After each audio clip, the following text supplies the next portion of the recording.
सोनाल मिश्रा। हवा में एक बार फिर हलचल मची है।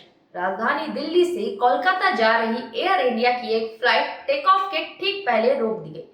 पायलट ने कॉकपिट में मिला तकनीकी अलर्ट और कुछ ही सेकंड में एक बड़ा हादसा टल गया।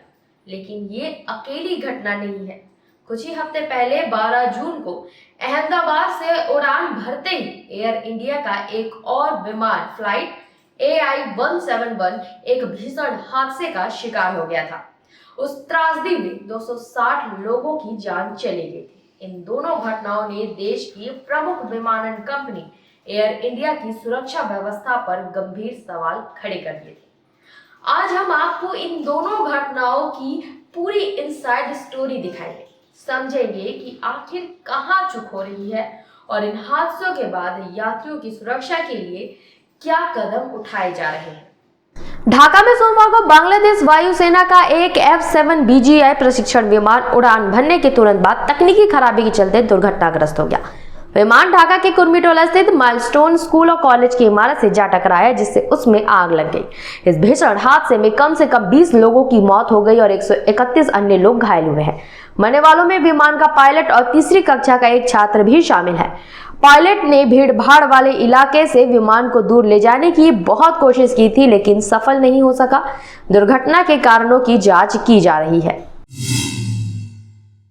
दिल्ली के इंदिरा गांधी अंतर्राष्ट्रीय हवाई अड्डे पर उस वक्त अफरा तफरी मच गई जब कोलकाता जाने वाली एयर इंडिया की फ्लाइट AI-2403 को टेक ऑफ के कुछ ही सेकंड पहले रोक दिया गया।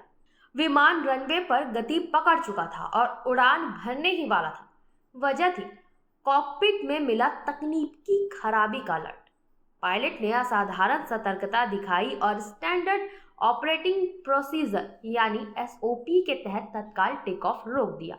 फ्लाइट टेक ऑफ रोल पर थी और काफी गति पकड़ चुकी थी। तभी अचानक आई इस चेतावनी ने पूरे विमान में हड़कंप मचा दिया। स्थिति की गंभीरता को भांपते हुए क्रू ने तुरंत यह निर्णय लिया। सुरक्षा को प्राथमिकता देते हुए सभी यात्रियों को फ्लाइट से सुरक्षित बाहर निकाला गया। विमान में मौजूद कई यात्रियों ने बताया कि जब विमान अचानक रुका तो कुछ देर तक किसी को कुछ समझ नहीं आया और यात्रियों में अफरा तफरी मच गई।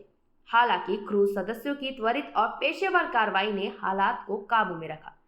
लोग समझ ही नहीं पाए कि हुआ क्या। विमान दौड़ रहा था और अचानक इतनी जोर से रुक गया। सब लोग डर गए थे, लेकिन क्रू ने बहुत अच्छे से संभाला। इस घटना पर एयर इंडिया के प्रवक्ता ने बयान जारी करते हुए कहा कि हमने विमान में मौजूद यात्रियों की सुरक्षा को प्राथमिकता दी। तकनीकी जांच चल रही है और फ्लाइट को नई समय सारणी के अनुसार रवाना किया जाएगा। लेकिन सवाल ये उठता है कि क्या ये अलर्ट वाकई इतना गंभीर था कि टेक ऑफ रोकना पड़ा, या फिर हालिया घटनाओं को देखते हुए पायलट अब छोटी सी भी तकनीकी गड़बड़ी पर कोई जोखिम नहीं लेना चाहते। पिछले कुछ महीनों में एयर इंडिया की उड़ानों में तकनीकी गड़बड़ी की घटनाएं लगातार सामने आ रही है। विमानन विशेषज्ञ मानते हैं कि पायलट अब मामूली अलर्ट पर भी फ्लाइट को ग्राउंड कर रहे हैं। सुरक्षा हमेशा पहले आती है और किसी भी जोखिम को टालना महत्वपूर्ण है। लेकिन अगर छोटे छोटे अलर्ट पर भी उड़ानें रद्द होने लगे तो ये परिचालन में बड़ी बाधा बन सकती है और यात्रियों को असुविधा भी हो सकती है। यह संतुलन साधना बहुत जरूरी है। बात जून की उस दिल दहला देने वाली घटना की है जिसने पूरे देश को स्तब्ध कर दिया।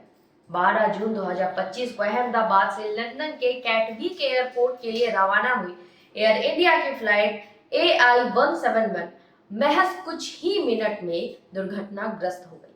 यह हादसा अहमदाबाद हवाई अड्डे से कुछ ही दूर एक मेडिकल हॉस्टल कॉम्प्लेक्स में हुआ।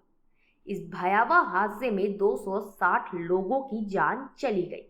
इनमें विमान में सवार 241 लोग, जिनमें 230 यात्री और 11 क्रू सदस्य और जमीन पर मौजूद 19 अन्य लोग शामिल थे। इस भीषण दुर्घटना में विमान में सवार केवल एक ही व्यक्ति जीवित बच पाया। एयर इंडिया के इतिहास का ये सबसे भयावह हादसों में से एक बन गया है।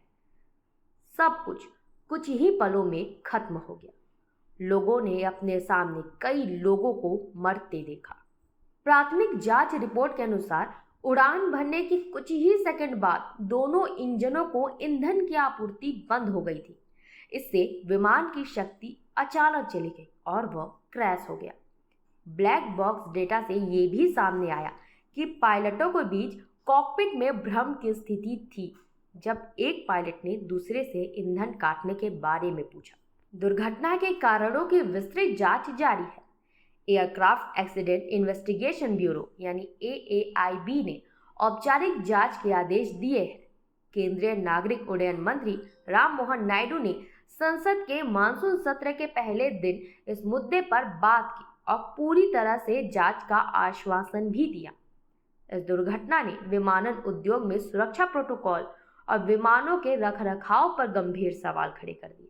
पिछले 6 महीनों में एयर इंडिया की उड़ानों में तकनीकी खराबी की कई घटनाएं सामने आई हैं, जिनमें 5 अलग अलग सुरक्षा उल्लंघन शामिल हैं, जिनके लिए एयर इंडिया को 9 कारण बताओ नोटिस जारी किए गए हैं। माना जा रहा है कि एयर इंडिया के बेड़े में शामिल कुछ पुराने विमानों, उनके रखरखाव और उनकी प्रक्रिया और तकनीकी जांच की गुणवत्ता पर विशेष ध्यान देने की आवश्यकता है। एक तरफ जहां पायलट्स अब जरा भी अनियमितता पर उड़ान को ग्राउंड कर रहे हैं ताकि अहमदाबाद जैसी त्रासदी को टाला जा सके, तो वहीं दूसरी ओर यात्रियों की सुरक्षा को लेकर भी चिंताएं लगातार बढ़ रही हैं। विमानन विशेषज्ञों का मानना है कि एयरलाइंस को अपने बेड़े के रखरखाव और तकनीकी जांच प्रक्रियाओं को और मजबूत करने की जरूरत है ताकि ऐसी घटनाओं को कम किया जा सके। नियमित और गहन रखरखाव जांच, आधुनिक तकनीकी का उपयोग और तकनीकी कर्मचारियों का प्रशिक्षण, ये सभी ऐसे कदम हैं जो ऐसी घटनाओं को रोकने में महत्वपूर्ण भूमिका निभा सकते हैं। ये एयर इंडिया के लिए एक वेकअप कॉल है। उन्हें अपने पूरे फ्लीट की तत्काल टेक्निकल ऑडिट करनी चाहिए। सुरक्षा को हर स्तर पर, हर एक प्रक्रिया में पहली प्राथमिकता बनाना होगा। ये सिर्फ नियामक अनुपालन का मामला नहीं, बल्कि यात्रियों के विश्वास का भी मामला है। दिल्ली में टला बड़ा हादसा और अहमदाबाद में हुई भीषण त्रासदी, इन घटनाओं ने एयर इंडिया के समक्ष बड़ी चुनौतियां खड़ी कर दी हैं। तकनीकी खराबियां, SOP का पालन और बार बार फ्लाइट्स का रद्द होना, ये सब यात्रियों की सुरक्षा के लिए ज़रूरी कदम है, लेकिन साथ ही एयरलाइंस के परिचालन पर भारी पड़ सकता है। सवाल ये है कि क्या एयर इंडिया अपने विमानों की गुणवत्ता और मेंटेनेंस पर पर्याप्त ध्यान दे रही है, और क्या हर अलर्ट को संभावित खतरे के रूप में देखना सही है, खासकर जब इससे परिचालन में बाधा आती है। यह जांच का विषय है और उम्मीद है कि एयर इंडिया जल्द ही इस चिंताओं को दूर करेगी। फिलहाल हम यही कहेंगे कि सुरक्षा में लापरवाही नहीं चलेगी, लेकिन सुरक्षा का डर संचालन को ठप न कर दे। हम आपको इस खबर से जुड़ी हर अपडेट देते रहेंगे। तब तक के लिए बने रहें निशानेबाज के साथ। नमस्कार।